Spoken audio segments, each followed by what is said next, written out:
동창회에서 갑질하던 동창, 내 정체를 알고 사색이 된 사연. 어머, 너 아직도 남의 집 변기 닦으러 다니니 우리 집 견적 한번 볼래? 30년 만에 나간 고등학교 동창회. 온몸을 명품으로 휘감은 동창이 추수한 차림의 저를 위아래로 훑어보며 던진 말이었습니다. 주변 친구들의 얼굴이 하얗게 질렸지만 저는 그저 희미하게 웃어주었습니다. 왜 화를 안 냈냐고요? 똥이 무서워서 피하나요? 더러워서 피하죠. 게다가 저는 이 친구가 그렇게 자랑에 맞지 않는 그 잘난 남편의 진짜 밥줄을 쥐고 있는 사람이었거든요. 직업의 귀천을 따지며 함부로 사람을 짓밟던 그 무례한 동창에게 세상에서 가장 우아하고 잔인하게 팩트를 꽂아준 제 매운맛 실화를 지금부터 들려드리겠습니다. 20살 무렵 아버지가 돌아가시고 집안이 기울면서 저는 대학 진학을 포기하고 곧바로 청소 일에 뛰어들었습니다. 남들이 기피하는 화장실 청소부터 쓰레기장 분리수거까지 하루 15시간씩 코피를 쏟아가며 악착같이 일했죠. 손톱 밑에 낀 때가 빠질 날이 없었고 허리는 끊어질 듯 아팠지만 제 땀방울을 부끄럽게 생각한 적은 단 한 번도 없었습니다. 그렇게 30년 밑바닥부터 굴러먹으며 악바리처럼 회사를 키운 결과 저는 현재 서울 강남과 판교 일대의 대형 오피스 빌딩 수십 곳을 관리하는 건물 관리 청소 용역 업체의 대표가 되었습니다. 제 명의로 된 알짜배기 빌딩도 2채나 생겼죠. 하지만 저는 여전히 명품 가방보다는 편한 에코백을 들고 화려한 치장보다는 수수한 옷차림을 선호합니다. 겉멋보다는 속이 꽉 찬 사람이 되고 싶었으니까요. 그래서 오랜만에 열린 동창회에도 평소 입던 깔끔한 정장 차림으로 나갔던 겁니다. 문제는 학창 시절부터 허세가 심했던, 그리고 무엇보다도 날 가지고 놀고 학폭을 일삼던 동창 미숙이었습니다. 미숙이는 남편이 강남의 번듯한 IT 벤처기업을 차렸다며 테이블의 주인공 행세를 하고 있었습니다.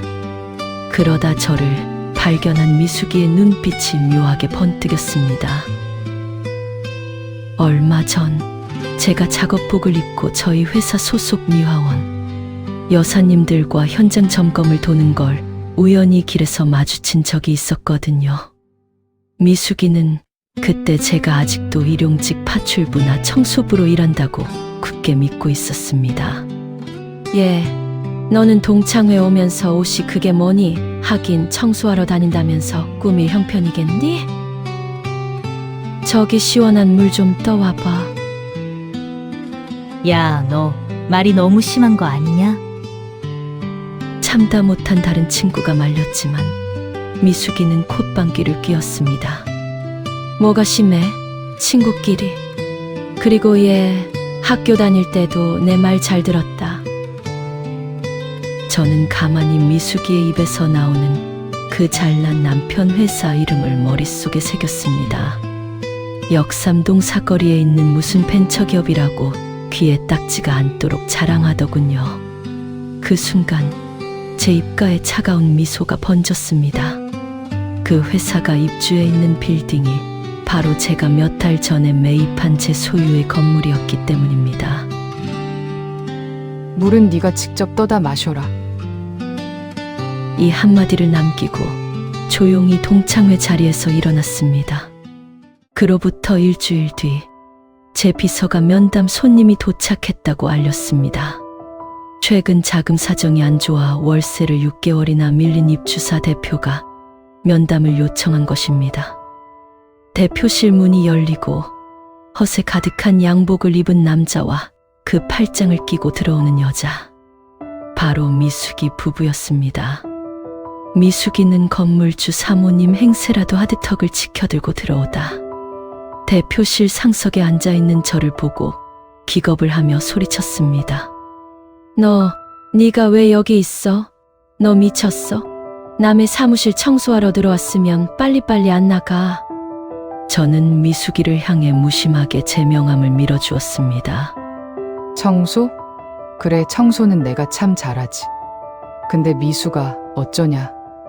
나 여기 청소하러 온 게 아니라 이 건물 주인 자격으로 너희 부부 계약 해지 통보하러 앉아 있는 건데. 미숙이 남편의 얼굴이 사색이 되었습니다. 대표님, 제 아내를 아십니까? 아주 잘 알죠. 근데 뭐 됐고요. 얘가 회사 사정이 아주 좋으시다고 자랑을 하길래 그런 줄 알았더니 월세가 너무 밀리셨네요. 밀린 월세는 보증금에서 제할 테니 이번 달 말일까지 사무실 원상복구하고 퇴고해 주세요. 네가 대표님한테 도대체 뭐라고 한 거야? 미숙의 남편은 미숙을 쏘아 붙였고 미숙이는 덜덜 떨기만 했습니다. 결국 미숙이 남편의 회사는 강남 한복판에서 쫓겨나 전전하다 파산했다는군요. 그 소문이 동창들 사이에 쫙 퍼지면서 평소 돈으로 사람을 금 나누고 갑질하던 미숙이는 동창회에서 아무도 연락하지 않는 외톨이가 되었습니다. 저는 굳이 제 손에 피를 묻히며 복수하지 않았습니다. 그저 팩트와 원칙대로 처리했을 뿐인데 지은 죄는 결국 자기 자신에게 화살이 되어 돌아가더군요. 땀 흘려 일하는 일의 가치를 함부로 깎아내리던 그 친구, 지금쯤 무슨 생각을 하고 있을까요? 세상에 귀하지 않은 일은 없습니다. 무례한 사람에게는 굳이 감정 낭비할 필요 없이 가장 서늘한 팩트로 대답해 주는 게 최고의 참교육인 것 같습니다. 오늘 이러저러한 생각이 많이 나는 오후, 유난히 아빠가 참 보고 싶습니다.